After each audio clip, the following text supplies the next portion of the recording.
Assalamualaikum guys, kita bersiap-siap sore ini akan menuju Masjid Istiqlal Jakarta untuk menghadiri haul Abuya Habib Hasan bin Ahmad Baharun. Insya Allah kita ketemu di Istiqlal. Siap-siap guys. Allah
sudah sampai di Masjid Istiqlal.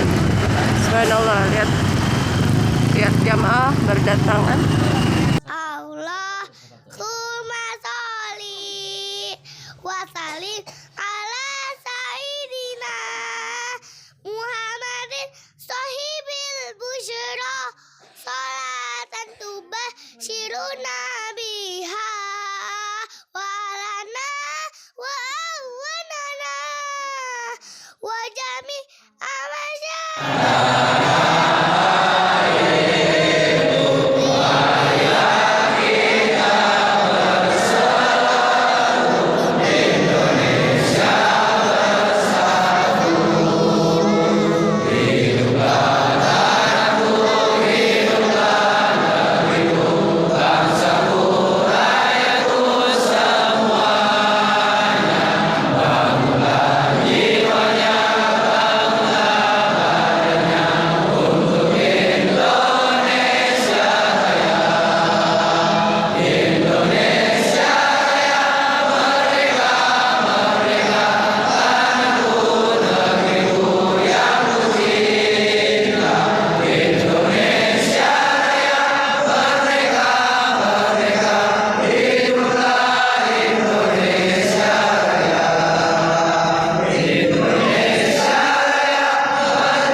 Saya meminta izin restu kepada kalian semua untuk membacakan manaqib kakek saya yaitu guru kita semua, Sayyidil Jad Abuya Al-Habib Hasan bin Ahmad Baharun.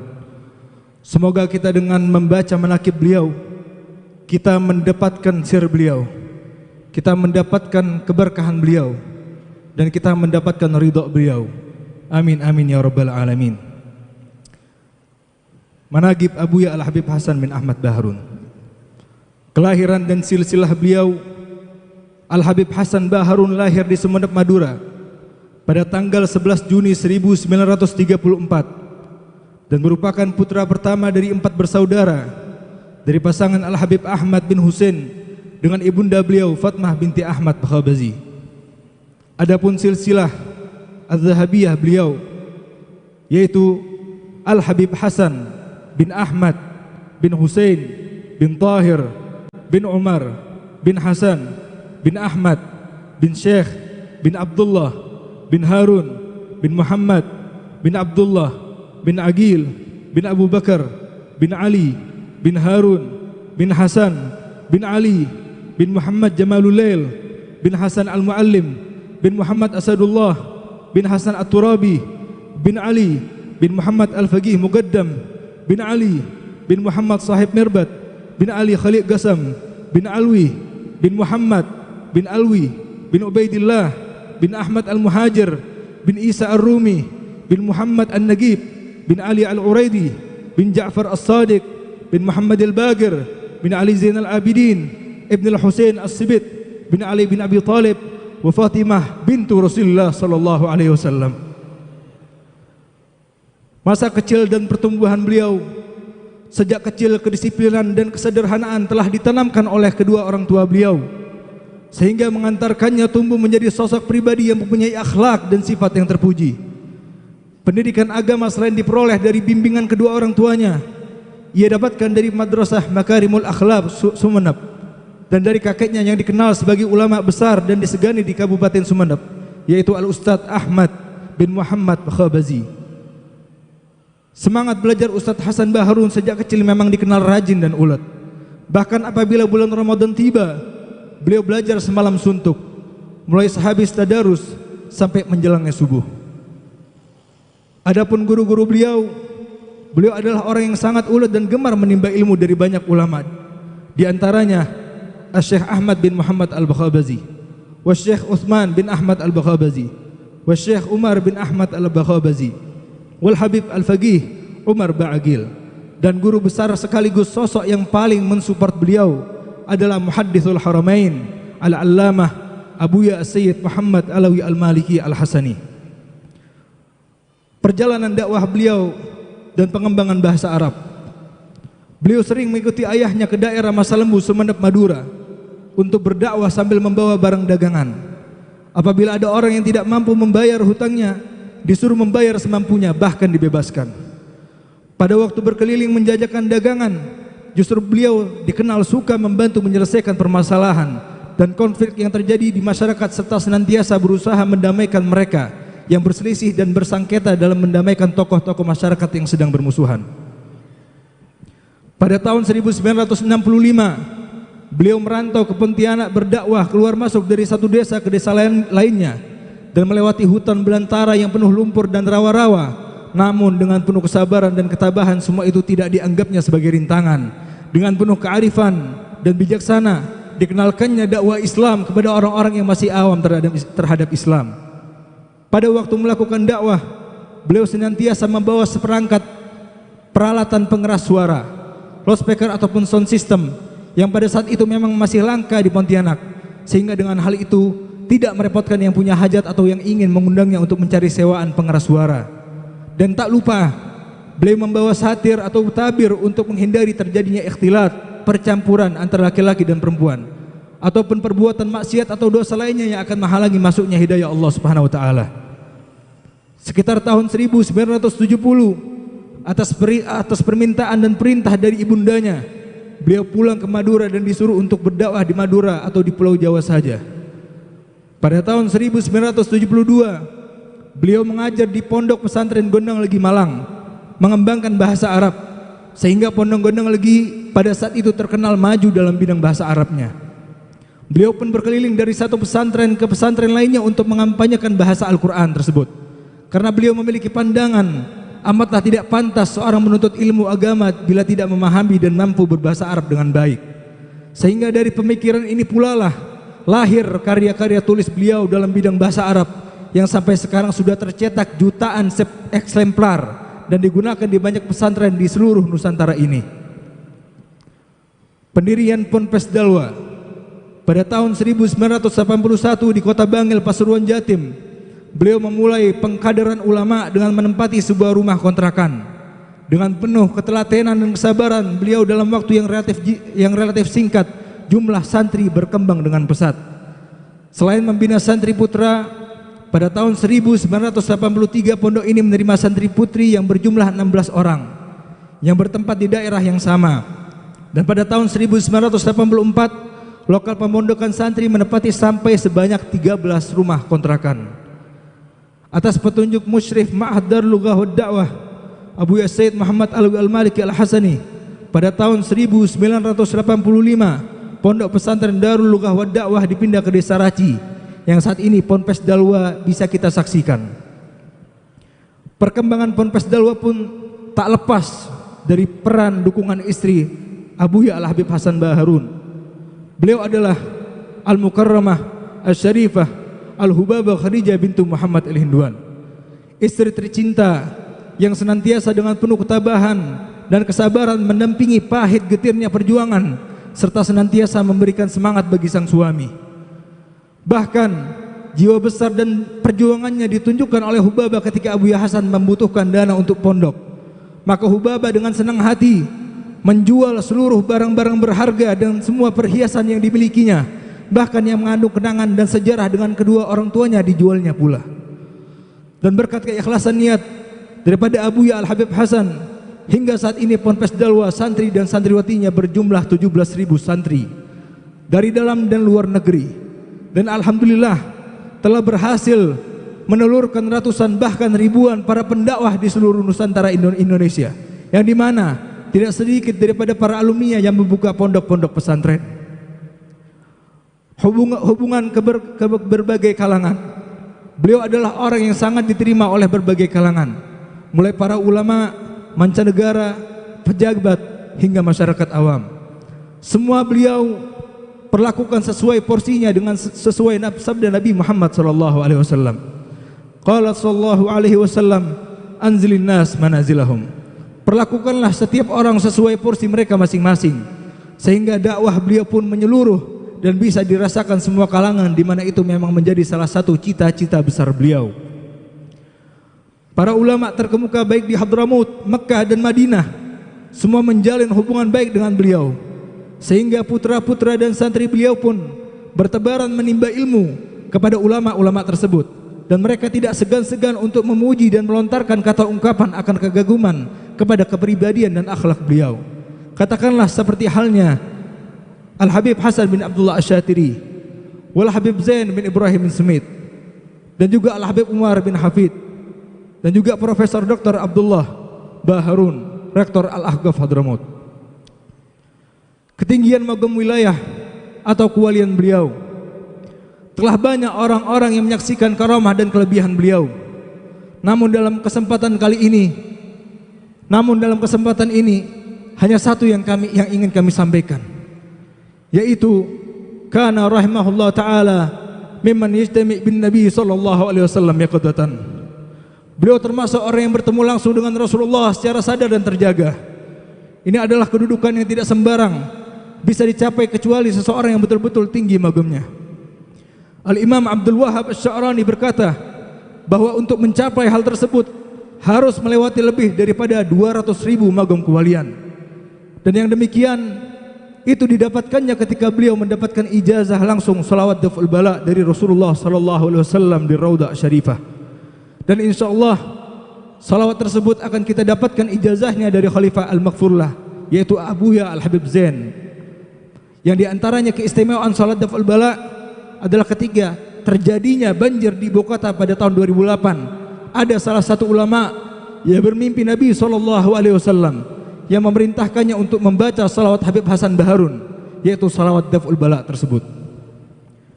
kepergian beliau ke alam barzah, beliau terus berjuang menjadi ayah bagi semua murid-muridnya, menjadi guru bagi setiap santrinya.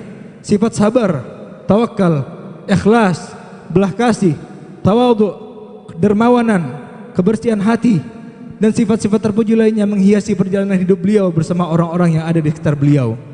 Hingga ketentuan Allah yang harus terlaksana datang pada tanggal 23 Mei 1999 Masehi, bertepatan tanggal 8 Safar 1420 Hijriah. Beliau menghembuskan nafas terakhirnya di kantor tempat beliau mengasuh santri-santrinya. Beliau wafat bukan di rumah dikelilingi anak istrinya, tapi melainkan di kantor di tengah-tengah santrinya.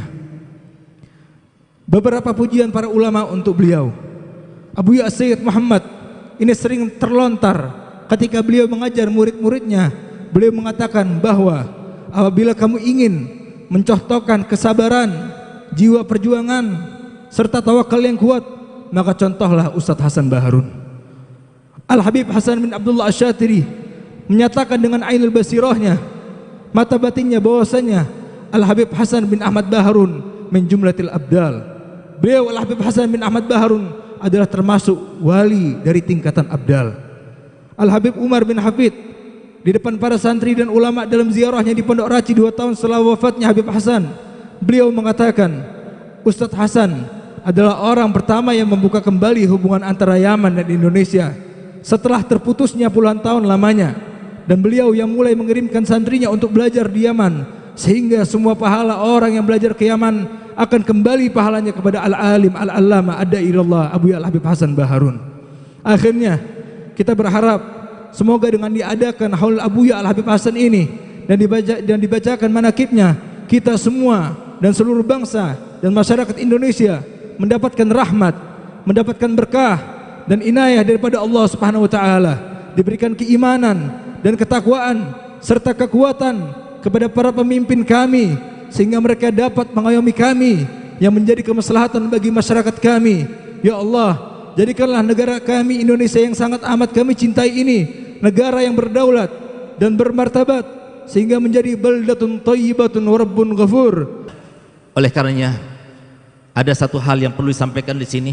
Ada Profesor Nazaruddin yang mungkin juga bertanggung jawab. Kita semuanya bertanggung jawab. Para pejabat bertanggung jawab, para ulama bertanggung jawab, para umara dan para ayah-ayah semuanya bertanggung jawab. Suatu waktu ketika saya berdakwah di Kalimantan Tengah, saya datangi oleh seorang dokter. Dokter itu adalah ketua Asosiasi Dokter se-Kalimantan. Subhanallah, dia berkata begini kepada saya, "Beb, saya mau tanya, dari sekian banyak muslim di Indonesia yang pernah berjumpa dengan ulama, pernah berjumpa dengan kiai, pernah berjumpa dengan ustadz, mendengar hadis Nabi langsung, mendengar ayat Al-Quran langsung, itu berapa persen?" Saya tercengang mendengarkan pertanyaan semacam ini.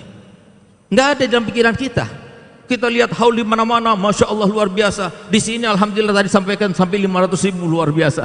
Kalau seumpama Abuya hadir, subhanallah, tidak akan mengirakan Abuya itu adalah seorang ladzi la ya'rifu nafsah.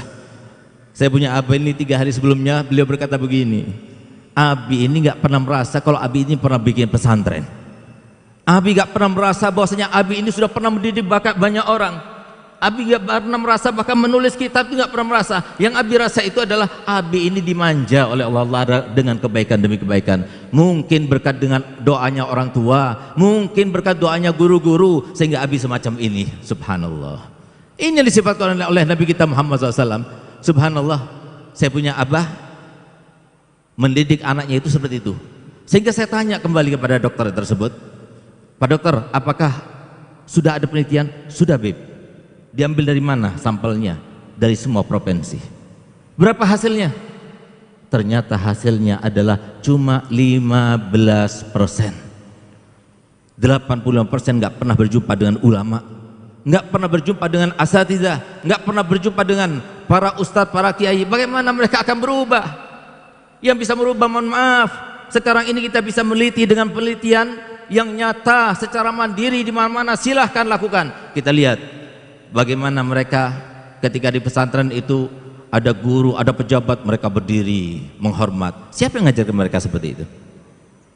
Alhamdulillah rata-rata wali santri yang memasukkan anaknya itu di pondok, 3 bulan sudah lain. Orang tuanya senang, gembira, sampai banyak di antara mereka yang menangis. Kenapa? Moralitasnya berubah. Kenapa berubah? Bukan karena pendidikannya, bukan karena pondoknya, tapi karena mereka benar-benar melaksanakan apa yang diperintahkan oleh Nabi Muhammad. Ingatlah, tidak ada seorang pun di antara kita yang hadir sebagai umatnya Nabi Muhammad kecuali sudah diminta oleh Nabi Muhammad suatu permintaan.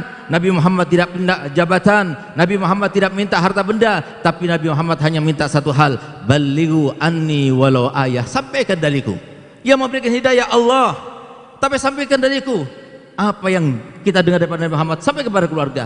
Ini yang sekarang kurang. Oleh karenanya alhamdulillah kita bangga tadi setelah Asyraqal tadi, kemudian kita melakukan dan melantunkan lagu kebangsaan kita yang kita cintai.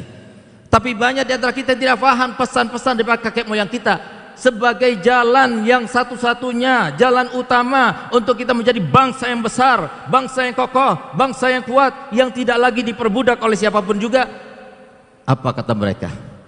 Sampai dari segi pintarnya mereka menitipkan pesan ini di lagu kebangsaan kita. Bangunlah jiwanya, bangunlah badannya. Jiwanya dulu bangun. Kalau sudah jiwanya bangun, maka badannya itu mudah. Tapi kita banyak di antara kita sekarang ini, dan mohon maaf, pendidikan kita juga sedang membangun badan saja tapi jiwa tidak. Silahkan ajarkan pendidikan agama sebanyak-banyaknya.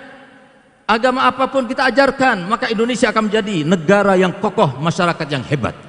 Tapi kalau mereka tidak takut kepada Tuhannya, mereka tidak takut pada Allah, bagaimana mungkin mereka itu akan menjadi anak-anak bangsa yang akan membanggakan negara ini? Oleh karenanya ambil satu contoh. Saya begini-begini seorang dokter, alhamdulillah juga saya seorang rektor.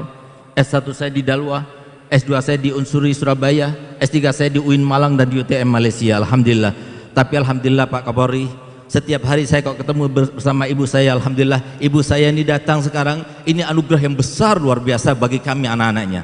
Kenapa demikian? Karena kami menjunjung tinggi seorang ibu itu luar biasa. Apapun yang diminta kami berlima sebagai anak-anaknya, bersumpah kepada Allah Ta'ala, demi Allah kami tidak akan mengatakan tidak apapun diminta, walaupun nyawa kami akan kami berikan untuknya. Kenapa kami lakukan itu? Karena kami tahu. Oleh karena ada satu ayat dalam Al-Quran yang disebutkan, kadang-kadang itu ayat itu datar, padahal itu bukan datar, penuh dengan makna. Apa itu?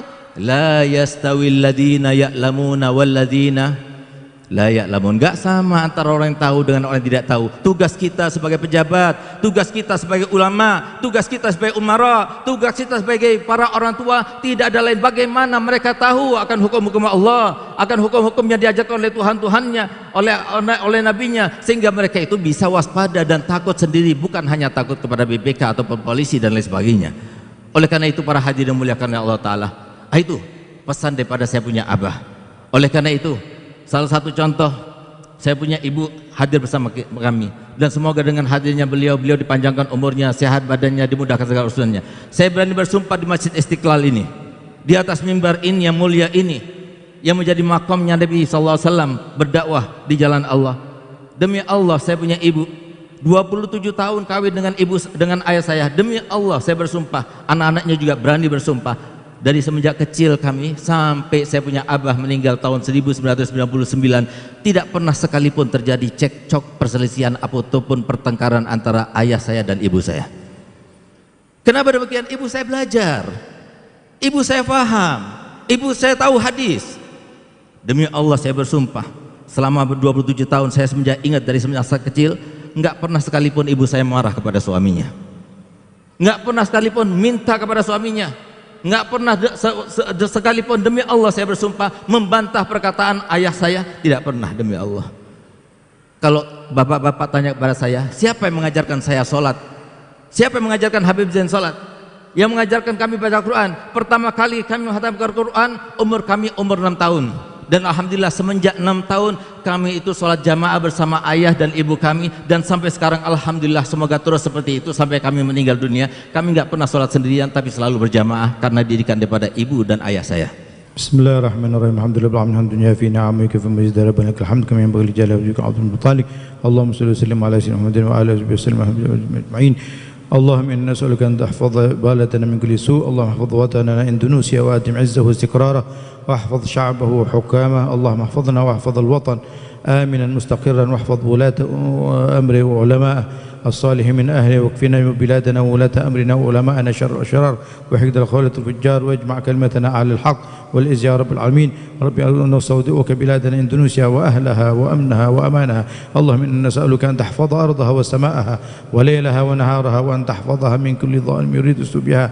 اللهم إنا نسألك يا رب العالمين تحفظ أوطاننا من شر الأشرار، وتحفظنا من طوارق الليل والنهار، وتحميها يا الله من كيد الفجار. اللهم إنا نستودعك وطننا وأهلها وشبابه وأطفاله ورجاله ونساءه وثرواته، فاحفظه يا الله بحفظك يا من لا تضيع ودائعه يا رب. واجعل وطننا إندونيسيا آمنا مستقرا وسائر بلاد المسلمين، واهدنا لما تحب وترضى يا الله يا رب العالمين. اللهم جنب وطننا الفتن ما ظهر منها وما بطن. اللهم كما غسلت البلاد بالمطر اغسل قلوب الحاكدين على هذا الوطن، وأغرقهم بطوفان من عندك تريح به البلاد والعباد. اللهم يا من لا تضيع ودائعه إنا نستودعك وطننا فاحفظه يا ربنا بحفظك ورعايتك، وانصره علينا شباب. اللهم يا رب احفظ بلادنا من كل سوء، وأعيذها من الفتن ما ظهر منها وبطن، واجمعنا على الحق، وجنب وطننا الشقاق والخلاف. اللهم جنب وطننا الشقاق والخلاف. اللهم يا مقلب القلوب ثبت قلوبنا على دينك. سبحان ربك رب العزة عما يصفون وسلام على المرسلين والحمد لله رب العالمين. ربنا آتنا في الدنيا حسنة وفي الآخرة حسنة وقنا عذاب النار. وصلى الله على سيدنا محمد والحمد لله رب العالمين. الفاتحة.